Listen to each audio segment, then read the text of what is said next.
Assalamualaikum warahmatullahi wabarakatuh. Selamat pagi anak-anakku semuanya. Semoga kita tetap dalam keadaan sehat walafiat dan tetap semangat dalam belajar hari ini. Hari ini Bu Dini akan memberikan dan melanjutkan materi kita pada tema 7, subtema 3, PB-nya PB 5 dan 6. Pada PB 5 dan 6 ini yang akan kita bahas itu adalah masih bahasa Indonesia, PKN, SBDP dan matematika. Tetapi kalau untuk matematika nanti Bu Dini akan buat penjelasan tersendiri ya. Maka sebelumnya sebelum Bu Dini memberikan penjelasan hari ini ada baiknya berdoa dulu sesuai dengan kepercayaan kita masing-masing. Bismillahirrahmanirrahim. Oke anak-anakku semuanya, Bu Dini berharap kalian tetap semangat, tetap sehat dan tetap jaga kesehatan dalam masa pandemi ini, dan Ibu berharap puasanya tetap terjaga dan tetap full sampai hari ini.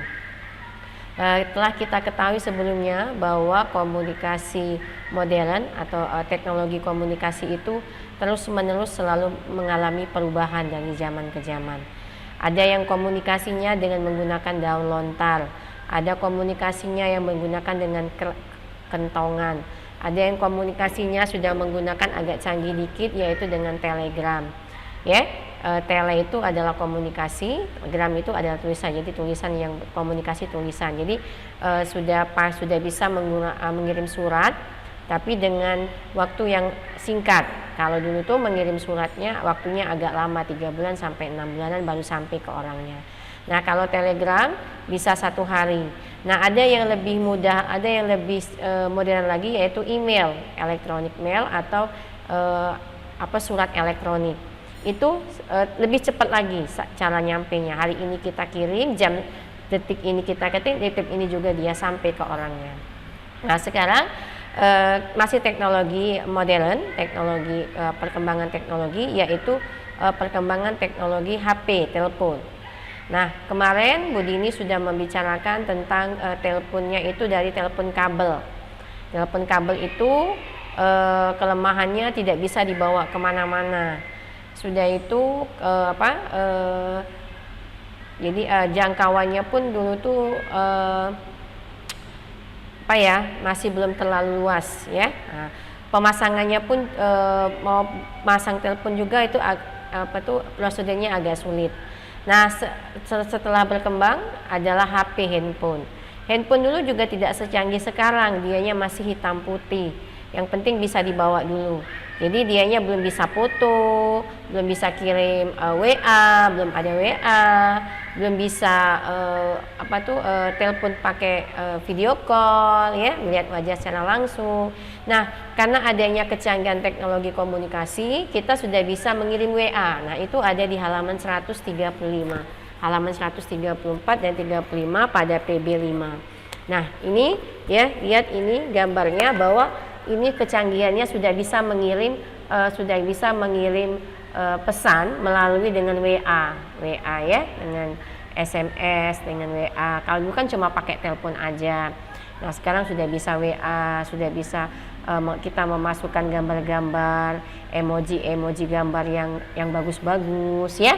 Itu sudah kecanggihan yang ada di handphone, ada di perangkat handphonenya. Nah, di sini kecanggihan teknologi komunikasi. Nah, di sini kalian akan baca, ya. Sudah kalian baca, nanti kalian akan jawab pertanyaan yang ada di sini, ya. Nanti setelah kalian baca, nanti kalian jawab pertanyaan yang ada di halaman 136 tentang kecanggihan teknologi. Nah, yang matematika di halaman 137 nanti kita bahas selanjutnya khusus materi matematika. Nah sekarang kita buka halaman 139. Nah keanekaragaman Indonesia, kita kembali dengan keanekaragaman Indonesia yang berhubungan dengan teknologi. Dengan adanya teknologi, kecanggihan teknologi ini membuat kita lebih mudah memahami keanekaragaman yang ada di Indonesia.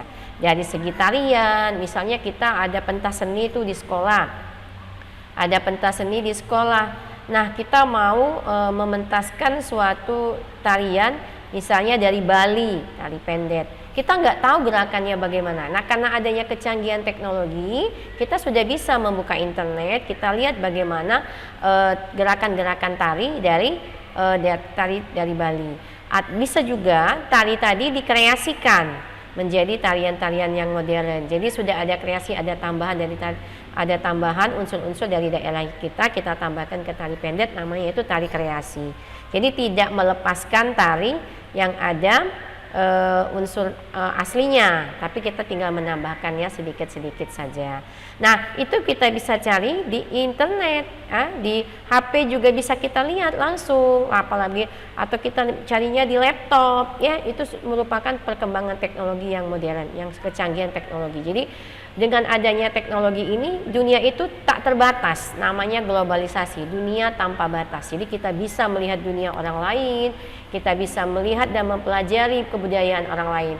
Jadi keanekaragaman ini dengan adanya teknologi ini, keanekaragamannya ini menjadi lebih luas lagi.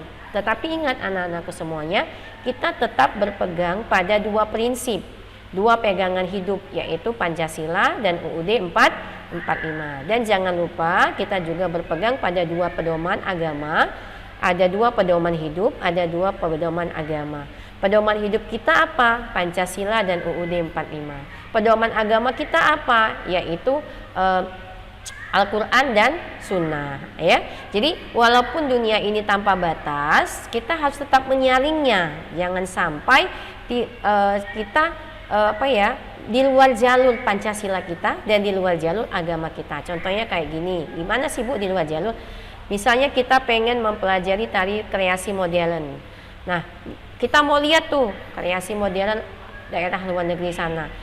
Kadang bajunya nggak serono. Nah, itu jangan kita contoh yang kira-kira tidak sesuai dengan Pancasila kita, yang tidak sesuai dengan agama kita, ajaran agama kita. Jadi walaupun canggih, teknologi ini canggih, ya, tetap kita harus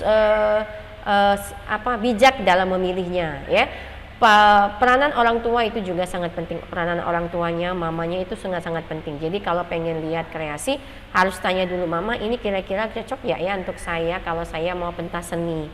Nah, ya, jadi tetap ada panduan, tetap kita bertanya sama orang tua. Jadi kita jangan mentang teknologi kita canggih, kita tidak tahu batasannya. Kita punya batasan tetap anak-anakku semuanya. Batasan kita ini yaitu Pancasila, UUD 45, pedoman kita sama Al-Quran dan hadis. Jadi jangan sampai lupa, itu pegangan kita, ya. Nah, jadi Indonesia ini budaya sangat luas, sangat banyak. Nah, selalu jadi cara menghargainya yaitu dengan sila ketiga, yaitu persatuan Indonesia. Dengan apa? Dengan cara saling menghargai, mempelajari tariannya, mempelajari adat istiadatnya, mempelajari kebudayaannya, ya. Nah, dengan mempelajari kita tahu, oh begini, jadi kita bisa menghargai, ya. Nah, itu untuk halaman 139, ya. Jadi kamu setiap daerah itu punya kebiasaan, setiap daerah itu punya adat masing-masing yang berbeda-beda. Itu merupakan keberagaman kita Indonesia, ya. Nah, nanti kalian akan menceritakan kebiasaan yang ada di daerahmu. Misalnya kalian itu adalah dari daerah Aceh, kira-kira kebiasaan adat daerah Aceh itu bagaimana? Misalnya orang tua kalian dari Komering, adatnya bagaimana? Kebiasaan atau adat orang Komering itu bagaimana? Kalau lagi kumpul, kalau lagi dianya mengadakan acara, pakaiannya bagaimana? Itu kalian ceritakan di sini, ya. Diceritakan di sini, ya. Ceritakan, dituliskan di sini kebiasaan dan adatnya. Nah, tadi teknologinya sudah sama dengan halaman 144, 142, 143. Teknologinya sudah pakai video call, WhatsApp, ya. Nah, sudah itu di halaman 146, sikap yang baik dan sikap yang tidak baik itu diisi. Sikap yang baik itu bagaimana cara kita berkomunikasi dengan orang, ya.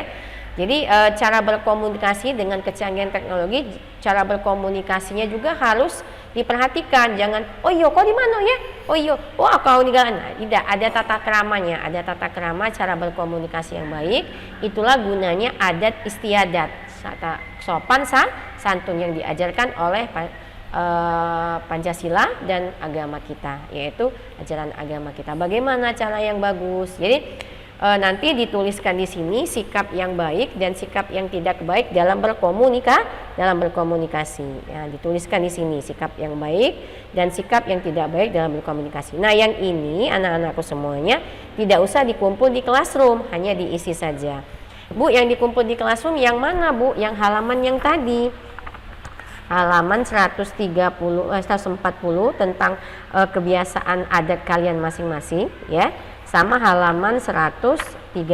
Nah, jadi 136 dan 140 itu kalian kirim di classroom, tapi yang 145 tidak usah dikirim di classroom, tapi tetap diisi, ya. Sikap baik dan sikap tidak baik.